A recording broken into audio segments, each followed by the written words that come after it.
3장 14절부터 17절까지 말씀을 봉독합니다. 같이 읽겠습니다. 디모데후서 3장 14절부터 17절까지 말씀입니다. 같이 읽죠. 시작. 그러나 너는 배우고 확신한 일에 거하라. 너는 내가 누구에게 배운 것을 알며 또 어려서부터 성경을 알았나니 성경은 능히 너로 하여금 그리스도 예수 안에 있는 믿음으로 말미암아 구원에 이르는 지혜가 있게 하느니라. 모든 성경은 하나님의 감동으로 된 것으로 교훈과 책망과 바르게 함과 의로 교육하기에 유익하니 이는 하나님의 사람으로 온전하게 하며 모든 선한 일을 행할 능력을 갖추게 하려 함이라. 아멘. 거의 한 달 반 우리 성가대 지휘자님을 여러분이 잘 못 뵈셨을 텐데 하나님의 은혜로 승진하셔서 연수 다녀오셨습니다. 잘 갔다 오고 또 같이 성가대와 함께하며 우리 모두에게 또 하나님께 영광 돌리는 복된 은혜의 시간을 갖게 돼서 다시 한번 감사드리고 다시 한번 축하를 드립니다.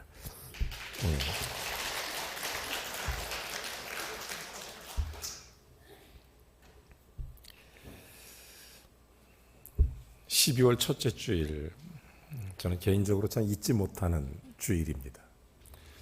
제가 지금부터 정확하게 2006년 12월 첫째 주일에 우임 예배를 드렸습니다. 그리고 12월 둘째 주일에 원로 목사님 추대 예배를 하나님께 올려드렸고, 제가 11월 마지막 주일에 범일교회에 와서 12월 첫째 주일에 우임 예배를 드렸습니다. 저에게는 참 습관이 하나 있는데 그 습관 중에 하나가 어떤 중요한 일정이나 일들을 메모해 놓는 습관입니다. 그 습관을 가지게 된 동기가 아주 오래전에 제 선배 목사님께서 그런 얘기를 해요. 저한테 갑작스럽게 제가 아주 젊을 때, 아니 어릴 때인데 이번 주간에 어떤 책을 읽었느냐 물어보더라고요. 그래서 이러이러한 책을 읽었다 그랬더니 그 책을 설명을 좀 해달라. 그래서 나름대로 기억나는 대로, 그러면 3달 전에는 어떤 책을 읽었느냐 물어보셨어요.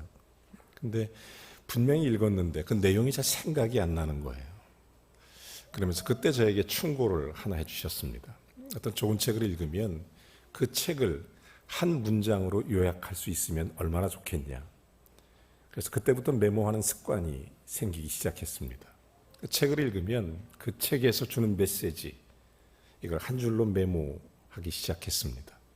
그리고 그 책에 관한 간단한 쇼트 메모리, 그래서 간단한 설명, 내용의 핵심적인 부분들을 요약해 놓는 습관이 생긴 거예요. 그렇게 오랜 시간을 지나다 보니까 제가 그렇게 해놓은 메모지가 한 1000페이지가 넘는 것 같습니다. 그것이 저에게 어떤 영적인, 때로는 지적인 재산이 되기도 하고, 또 필요에 따라서 그런 것들이 얼마나 유용하게 내 삶을 도와주는지 모르겠습니다. 그런데 그 어떤 것보다도 제가 정말 하나님 앞에 감사한 것은 제가 2006년 12월 첫째 주일에 써놨던 메모, 하나님 앞에 구원의 감격을 잃지 않고 성도와 교회를 온전히 세우기 위해 내 자신을 주님께 온전히 드리자. 이것이 그날 제가 써놨던 메모의 내용이었습니다. 그리고 만 17년을 지나고 제가 오늘 아침에 다시 한번 그것을 깊이 묵상하면서 나는 그렇게 했는지 생각했습니다. 감사한 것은 한 가지 확실하게 여러분에게 말씀드릴 수 있는 것은 제가 초심이 변하지 않았다는 것입니다. 처음 왔을 때나 지금이나 마음이 똑같습니다. 그게 제일 감사했어요. 어떻게 이런 일을 그렇게 변하지 않고 초심을 갖고 지금도 살아갈게 할 수 있을까? 물론 제가 언젠가 주님 앞에 가는 그날까지 이런 마음이 변하지 않기를 기도하면서 저를 이렇게 붙들어 매놓고 저를 이렇게 항상 긴장하면서 주님을 바라볼 수 있도록 그렇게 만든 원인이 있다면 성경입니다. 감히 자신 있게 말씀드릴 수 있는 것은 이 하나님 말씀이 나를 붙들고 하나님의 말씀이 내가 좌우로 치우치지 않도록 언제나 하나님만 바라보도록 그렇게 인도하시는 주님의 은혜입니다. 오늘은 특별히 성서주일입니다. 성서주일이 생긴 유래는 아주 굉장히 의미가 있어요. 영국에서 그 당시 마틴 루터 종교개혁 이후에 성경이 번역되기 시작했는데 독일에서부터 주로 라틴어로 번역이 많이 됐습니다. 이거를 전 세계 사람들이 읽도록 영어로 번역한 것이 1804년입니다. 소위 킹 제임스 버전이라고 하는 영어 성경이 번역되고 나서 그로부터 100년의 시간이 지난 1904년에 성경 번역, 영어로 된 영어 성경 번역의 100주년을 아주 성대한 기념 예배로 드리게 됐던 것입니다. 자, 그때 전 세계의 성서 공회 사람들이 전부 영국에 집결을 했습니다. 그 집결을 하고 거기서 예배를 드리면서 그들에게 참 놀라운 은혜가 전달이 됐고, 그때 미국 성서 공회가 공식적으로 그때 모인 모든 사람에게 제안하기를 우리가 성경주의를 한번 지켰으면 좋겠다. 그리고 그때 결정된 것이 12월 첫째 주일에 100주년을 기념해서 드렸던 성경에 대한 감사 예배를 성경주일로 지정하게 된 것입니다. 이것이 성서주일의 유래입니다. 우리나라는 참 감사하게 1953년 12월 첫째 주일에 성서주일을 처음으로 대한성서공회라는 이름이 세워져서 드리게 됐던 것입니다. 우리 교회하고 역사가 같아요. 이 성서주일 참 깊은 의미가 있고 또 깊은 은혜가 있습니다. 여러분, 성경은 그 어떤 것보다도 우리에게 영향을 미칩니다. 성경은 신비한 책입니다. 감히 알지 못하고 감히 깨닫지 못하고 정말 참 기가 막힌, 그래서 성경학자 반누로는 이런 얘기를 합니다. 성경은 인류 역사상 모든 사상가, 모든 정치가, 모든 군왕, 모든 권세, 모든 걸 총동원해서 끼친 영향보다 더 큰 영향을 준 것은 성경이다.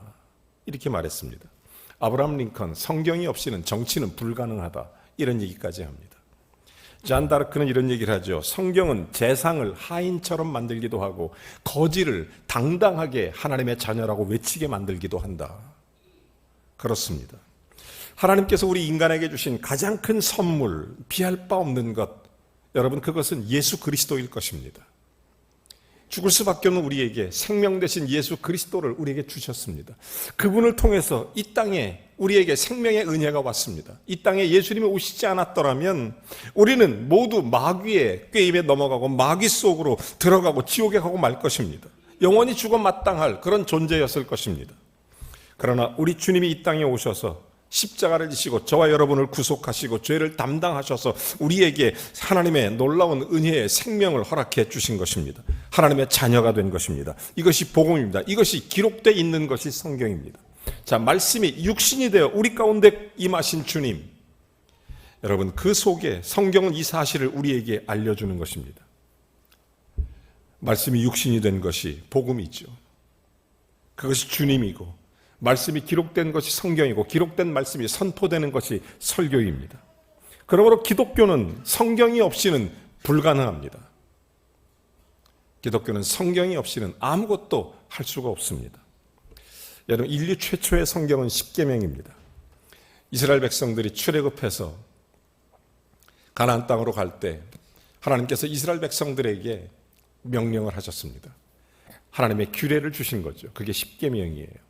1부터 4계명은 대신계명, 하나님을 향해, 5부터 10은 대인계명, 사람들 사이에. 이 10계명을 주시면 이것을 지켜라 이렇게 말했습니다. 그 10계명은 돌판에 직접 하나님이 기록해 주셨습니다. 그 후에 이 10계명을 보다 구체적이고 자세히 지키기 위해 그 10계명을 연구하며 그 10계명을 세분화시키기 시작했습니다. 그것이 613개의 미시나, 율법이라는 것입니다. 그 율법은 그 당시 양피지로 기록되어 있습니다. 혹은 목피로 기록해 놓았습니다. 그것이 지금은 세계 곳곳에 많은 사본으로 보관되어 오다가 그것이 발견되기 시작했던 것입니다. 그리고 이 성경을 정경화하는 작업을 거칩니다. 이 정경화할 때 성경의 정경화 작업 중에 10개의 사본이 발견이 되면 그 10개의 사본 중에 9개에는 말씀이 있고 1개에 그게 없으면 그것을 성경 말씀으로 채택하지 않았습니다. 10개 모두 완벽하게 있는 말씀만 정경화 작업을 거쳐서 오늘날 저와 여러분의 손에 구약 39권, 신약 27권, 총 66권의 성경이 우리 손에 들어오게 됐습니다. 이 성경은 지금은 종이에 기록되어져 있습니다. 십계명 돌판에 새겨진 그 십계명, 그리고 양피지에 기록되어 있었던 미시나 율법, 그리고 오늘날 저와 여러분의 손에 들려있는 종이에 쓰여진 이 성경, 하나님께서는 이것을 왜 주셨을까요? 왜 우리에게 이 말씀을 주셨을까요? 이 놀라운 대답을 신명기 10장 13절에서는 이렇게 우리에게 대답을 합니다. 내가 오늘 내 행복을 위하여 내게 명하는 여호와의 명령과 규례를 지킬지니라. 여러분, 성경을 주신 것은 우리 인간의 회복, 참된 행복을 위해서 주셨다는 사실입니다. 여러분, 말씀을 읽으면 행복해지는 이유가 여기 있습니다. 모든 문제가 풀어지는 이유가 여기에 있습니다. 성경은 우리 인간의 행복을 위해서 우리에게 주신 것입니다. 이렇게 기록된 성경은 지금 여러분 저의 손에 있으며 이 말씀이 지금 우리에게 말씀하고 있는 것입니다. 다시 한번 잘 보십시오. 돌판, 그리고 양피지, 그리고 성경, 종이. 여러분, 진짜 성경은 이제는 우리에게 이렇게 말씀합니다. 너희 마음판에 새기라는 것입니다. 우리의 마음에 새기는 것, 여러분 잘 아시죠? 말씀이 마음에 새겨질 때 성경은 살아 움직이는 성경이 되는 것입니다. 히브리서 4장 12절 13절에 보면 이렇게 말씀하죠. 여호와의 말씀은 살아있고 운동력이 있어 좌우의 어떤 날선 검보다도 예리하여 혼과 영과 관절, 골수를 찔러 쪼개기까지 하며 그리고 우리의 마음의 생각과 뜻을 감찰하시나니. 그러면서 이렇게 말합니다. 지으신 것이 하나도 하나님이 나타나지 않은 것이 없고 우리의 모든 결산을 받으실 이의 눈앞에 만물이 벌거벗은 것 같이 드러난다. 즉 말씀이 우리를 해석한다는 것입니다. 말씀이 우리를 증명한다는 것이고 말씀이 우리 인생을 보여주는 것입니다. 그러므로 성경이 우리 마음판에 기록되는 것이 진짜 성경이라는 것을 가르쳐 주는 것입니다. 여러분, 이런 의미에서 이 지구상에서 가장 신비한 책이 있다면 성경입니다. 성경이 왜 신비한가? 첫 번째, 일치의 신비입니다. 여러분, 성경은 창세기부터 요한계시록까지 약 66권, 1600년의 시간에 걸칩니다. 창세기가 BC 1500년경에 쓰여졌고 요한계시록이 AD 100년경에 쓰여졌습니다. 이것이 쭉 기록됐는데 거기에서 많은 사람들이 성경을 기록하게 됩니다. 성경의 저자 측면에서 보면 구약의 28명이 기록하고 신약의 8명의 저자가 기록을 하게 됩니다. 총 36명. 그들의 직업, 그들의 시간, 출생, 그들의 나이, 그들의 시대별 다 다릅니다. 완전히 달라요. 그들의 직업을 보면 소위 14개의 직업이 나옵니다. 선지자, 목자, 제사장, 학자, 또한 노동자, 또 왕, 의사, 어부, 군인, 공무원, 시민, 농민, 세리, 정치가 14종의 직업군이 나옵니다. 그뿐만 아니라 출생지가 다 다르고 출생 시기도 다릅니다.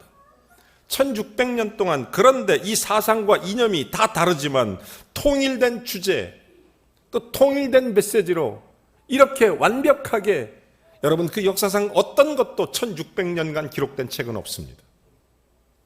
성경은 일치가 신비합니다. 주제가 예수 그리스도입니다. 예수 그리스도. 성경이 왜 신비한가? 두 번째, 영원히 신비합니다. 성경은 영원해요.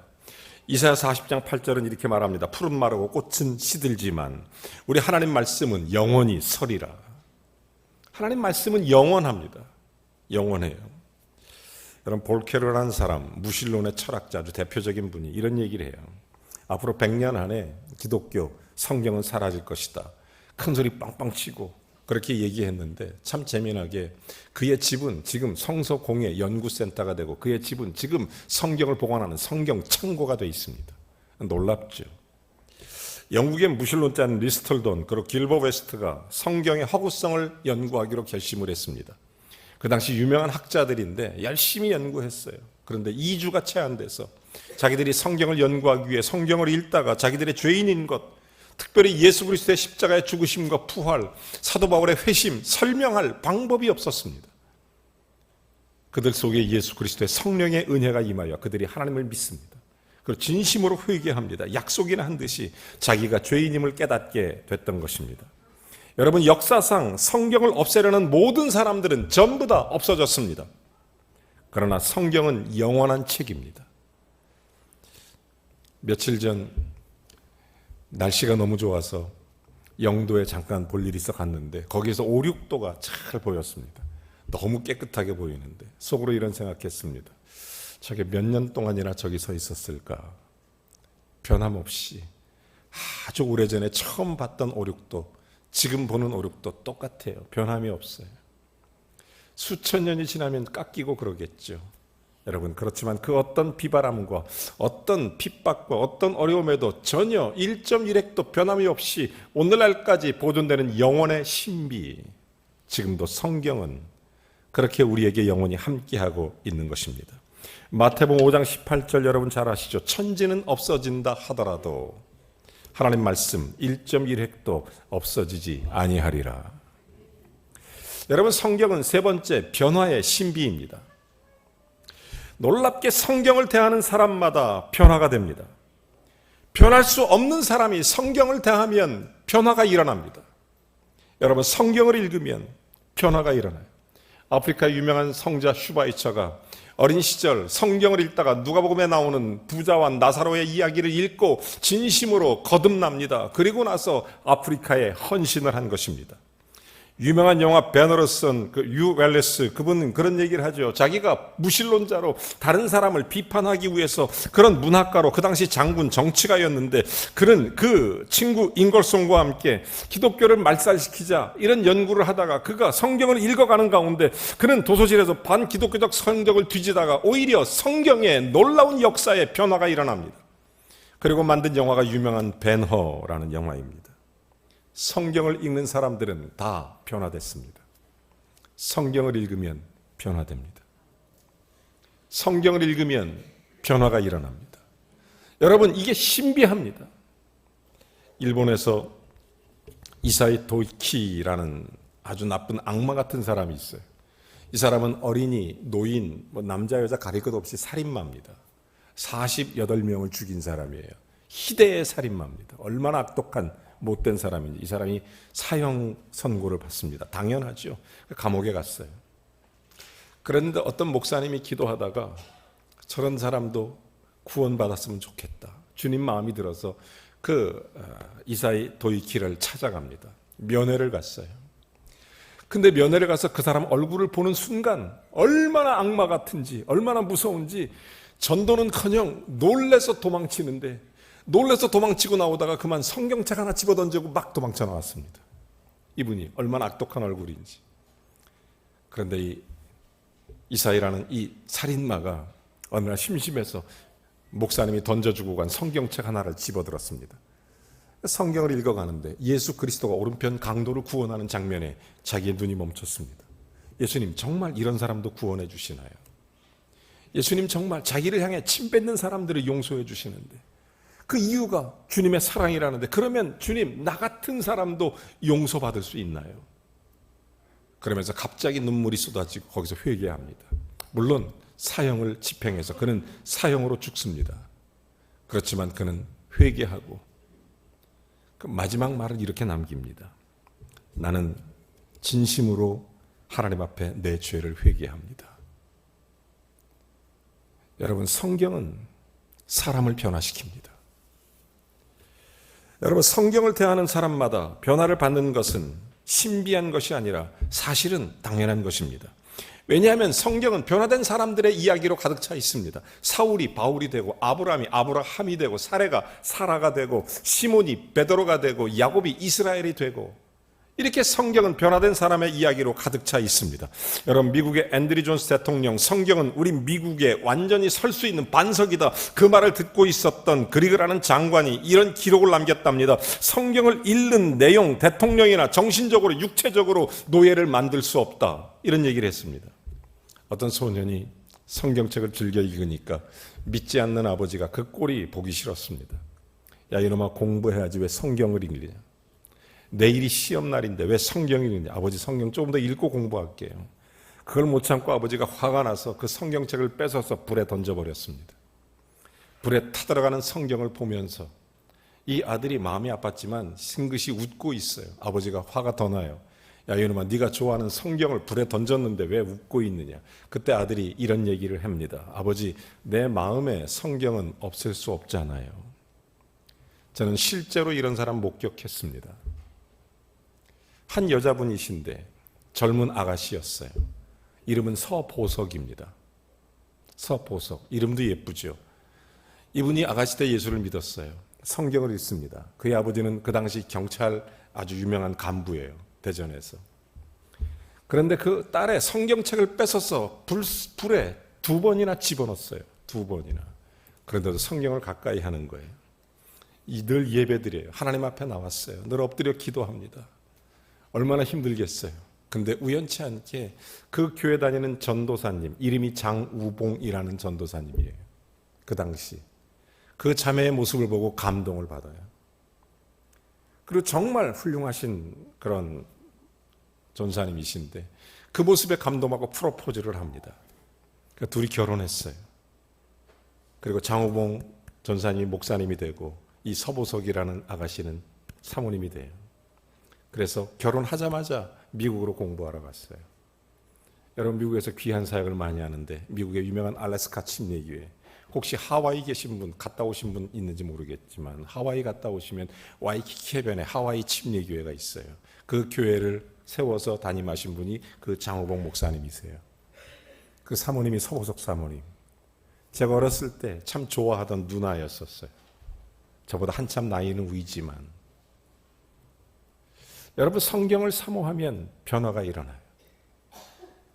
원래 그 사모님은 예수 믿는 사람이 아니었어요. 근데 어떤 선교사님이 준 작은 성경책 하나를 받고 그 성경을 읽으면서 변화가 일어난 거예요. 그 결과 그 집안이 다 구원받았어요. 그 집안이 전부가 다 예수를 믿었습니다.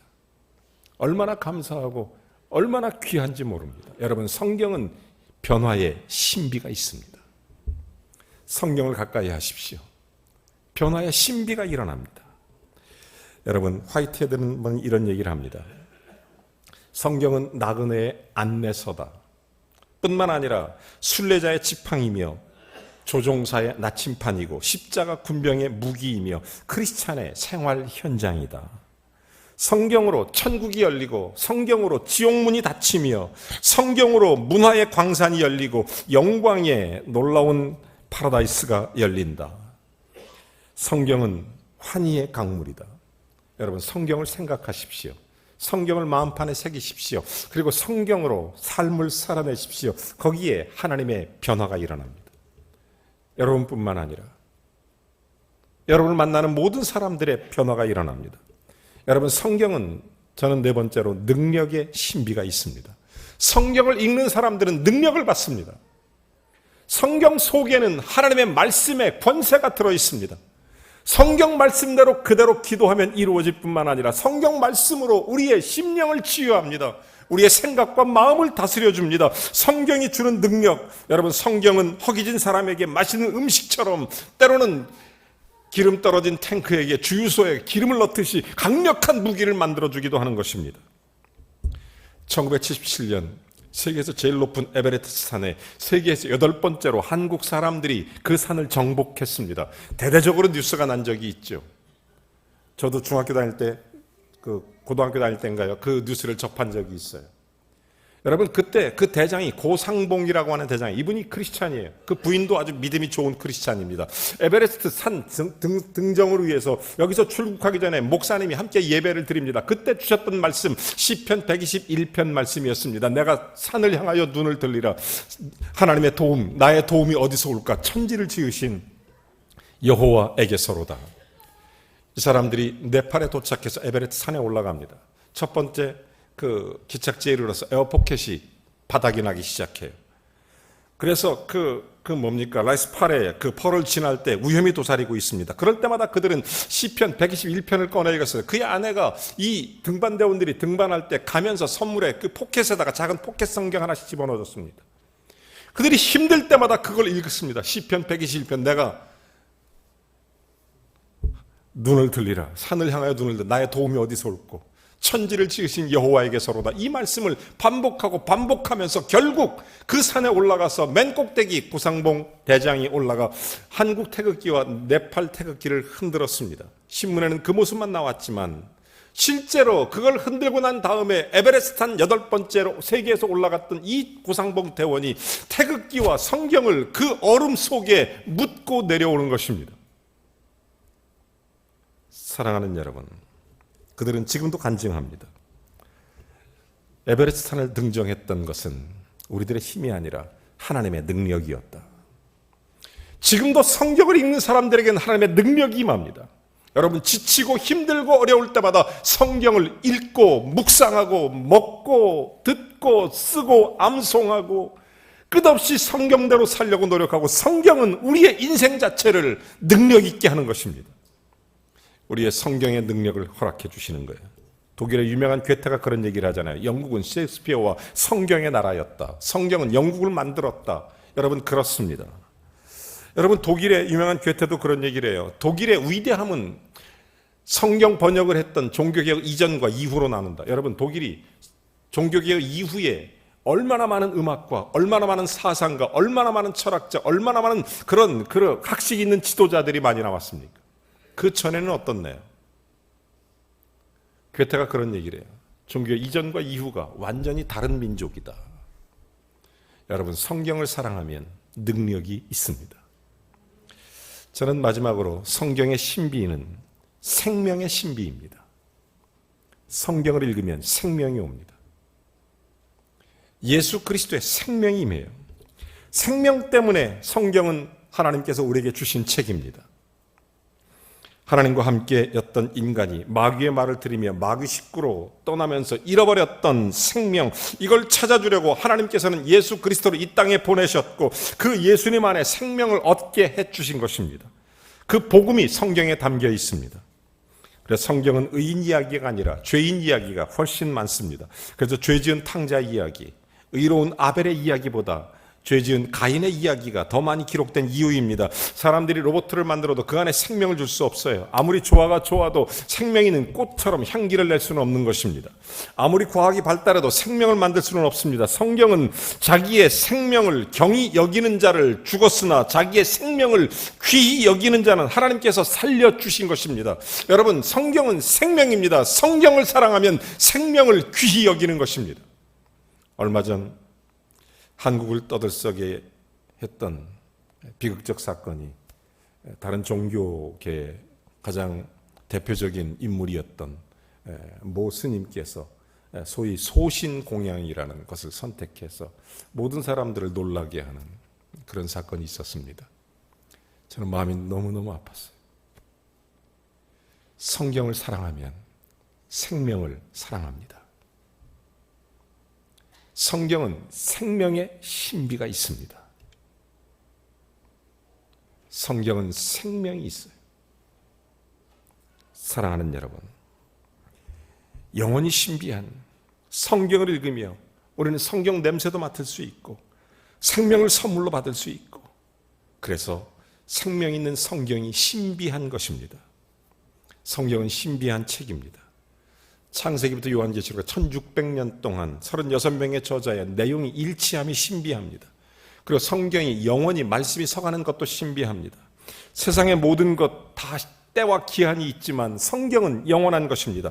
또한 성경을 읽는 자마다 변화받는 것이 신기합니다. 성경을 읽는 자마다 능력받는 것이 신비합니다. 성경을 읽는 자마다 또한 생명을 얻음이 신비합니다. 여러분, 성경을 읽으면, 성경을 대하면, 성경을 묵상하고 성경을 먹으면, 성경을 내 마음판에 새기면 예수 그리스도와 나와의 관계가 언제나 행복하게 만들어주는 것입니다. 한 해 동안 성경을 통독하신 우리 사랑하는 범일교회 성도 여러분, 진심으로 감사하고 축복하고 정말 귀한 일을 하셨습니다. 저희 교회 성도님들은 거의 다 몇 분을 제외하고는 아마 거의 다 성경 일독 이상 하시는 것 같습니다. 너무너무 감사할 일입니다. 변함없이 말씀과 함께 승리하는 하나님의 사람이 되시기를 주의 이름으로 축원합니다. 하나님 아버지, 복 있는 사람은 악인의 꾀를 쫓지 아니하며 죄인의 길에 서지 아니하며 오만한 자의 자리에 앉지 아니하고 오직 여호와의 율법을 즐거워하여 그 율법을 주야로 묵상하는 자로다. 그는 시냇가에 심은 나무가 시절을 쫓아 과실을 맺으며 그 잎사귀가 마르지 아니함 같으니 그가 하는 모든 일이 형통하리로다. 하나님, 말씀을 즐거워하는 자의 복을 오늘 예배하는 모든 자에게 주시옵소서. 예수님의 이름으로 기도합니다. 아멘. 이어서 성찬식을 거행하도록 하겠습니다. 오늘 성찬의 자리에 나오신 사랑하는 성도 여러분, 예수 그리스도가 저와 여러분을 위해 몸을 십자가에 내어주시면서 마지막 만찬에 하셨던 말씀입니다. 주님의 피로 사심을 입은 여러분, 예수 그리스도를 기념하며 그의 재림 때까지 그의 죽으심을 기억하게 하는 예식입니다. 우리가 주님 앞에서 오늘 성찬에 참여하겠습니다. 성찬의 말씀을 같이 한번 읽겠습니다. 마태복음 26장 26절부터 30절입니다. 같이 읽습니다. 시작. 그들이 먹을 때에 예수께서 떡을 가지고 축복하시고 떼어 제자들에게 주시며 이르시되 받아서 먹으라, 이것은 내 몸이니라 하시고 또 잔을 가지사 감사기도 하시고 그들에게 주시며 이르시되 너희가 다 이것을 마시라, 이것은 죄사함을 얻게 하려고 많은 사람을 위하여 흘리는 바 나의 피 곧 언약의 피니라. 그러나 너희에게 이르노니 내가 포도나무에 난 것을 이제부터 내 아버지의 나라에서 새 것으로 너희와 함께 마시는 날까지 마시지 아니하리라 하시니라. 이에 그들이 찬미하고 감림산으로 나아가니라. 아멘. 잠깐 기도하겠습니다. 오 주님, 십자가에서 죽으신 하나님의 아들 예수 그리스도의 은혜로 인하여 주님을 찬송합니다. 저희 자신의 의로는 감히 주님의 만찬을 대할 수 없지만 주님의 은혜로 이 만찬에 참여하게 됩니다. 저희의 죄악을 사하시어 심령을 깨끗하게 하옵소서. 새로운 심령을 허락하심으로 살아계신 주님의 임재를 알게 하옵소서. 예수님의 이름으로 기도합니다. 이제 분병하겠습니다. 다시 한번 주 예수께 잡히시던 날 밤에 떡을 가지사 축사하시고 떼어주셨습니다. 이 시간 떡을 나눌 때 십자가에 달리신 주님의 몸을 기념하면서 주님의 성찬에 참여하시기를 바랍니다. 다시 한번 기도합니다. 사랑의 하나님, 예수님이 떼어주시며 받아 먹으라, 이것은 내 몸이니라 하신 말씀에 의하여 이 떡을 나눕니다. 이 떡을 나눌 때 주님 속죄의 은혜를 더 깊이 깨닫고 영생 얻은 자로 굳세게 살게 하옵소서. 예수님의 이름으로 기도합니다. 아멘. 장로님들은 앞에 나와 주시기 바랍니다.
요한복음 6장 58절에 이런 말씀이 있습니다.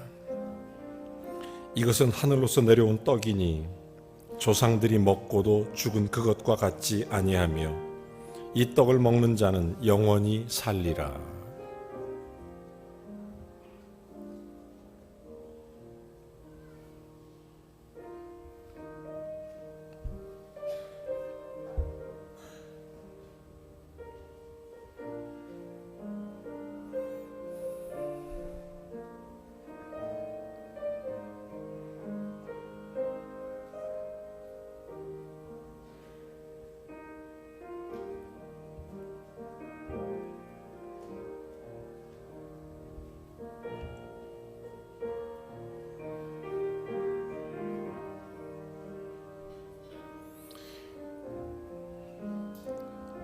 유아실과 2층에도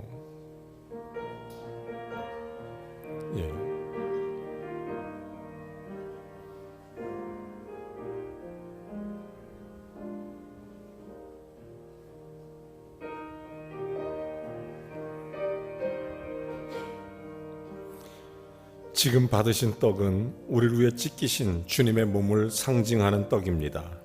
다 같이 감사함으로 드십시다.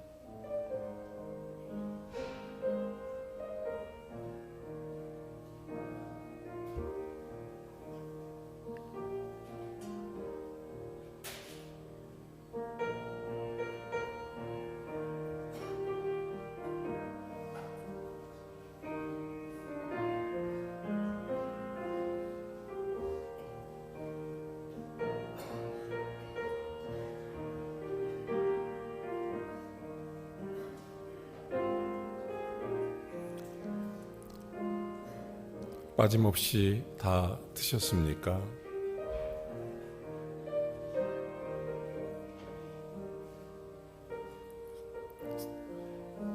성가대석 다 드셨습니까? 예.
예수께서 직후에 잔을 가지사 축사하신 후에 제자들에게 주시며 이르시되 너희가 이것을 마시라. 이것은 죄사함을 얻게 하려고 많은 사람을 위하여 흘리는 바 나의 피 곧 언약의 피니라. 이 시간 잔을 받을 때 구원의 언약을 깊이 기억하면서 구원받은 기쁨을 감사드리는 믿음의 사람이 되시기를 바랍니다.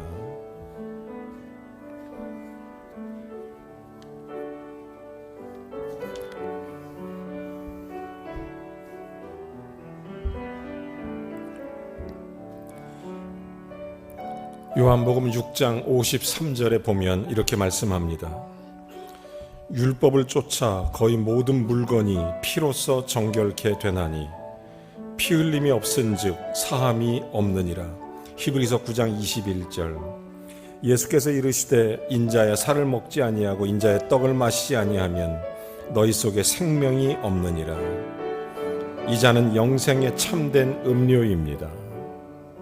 잔을 받고 기도함으로 우리를 위해 흘리신 피를 상징하는 잔입니다. 감사함으로 마십시다.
빠짐없이 잔을 받으시기 바랍니다.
감사기도 하겠습니다. 거룩하시고 자비로우신 하나님 아버지, 우리에게 구속의 은혜를 베푸사 이 성찬에 참여하게 하심을 감사드립니다. 우리를 위해 죽으셨다가 다시 사신 주 예수님을 삶의 주인으로 모시고 섬기며 순종하여 주의 뜻을 이루게 하옵소서. 예수님의 이름으로 기도하옵나이다. 아멘. 다 같이 일어나셔서 함께 찬양하시고 축도로 예배를 마치겠습니다.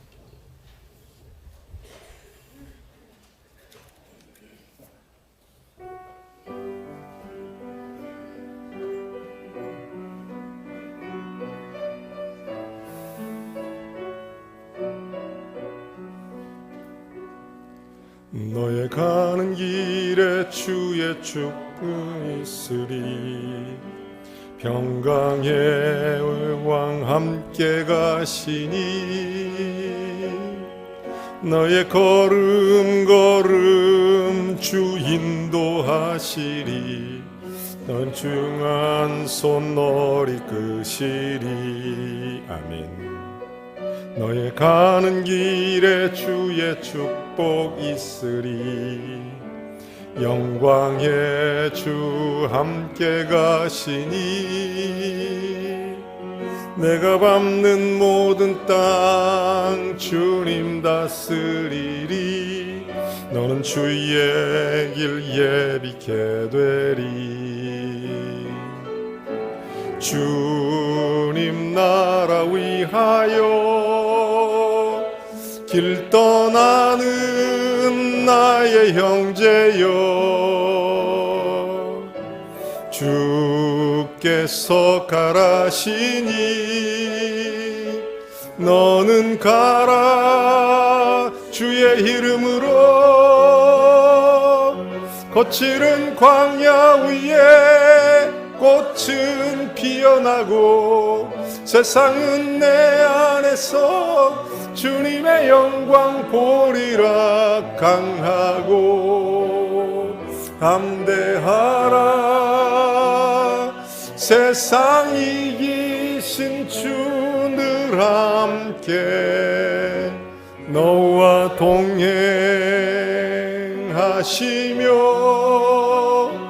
내게 새 힘을 주시리.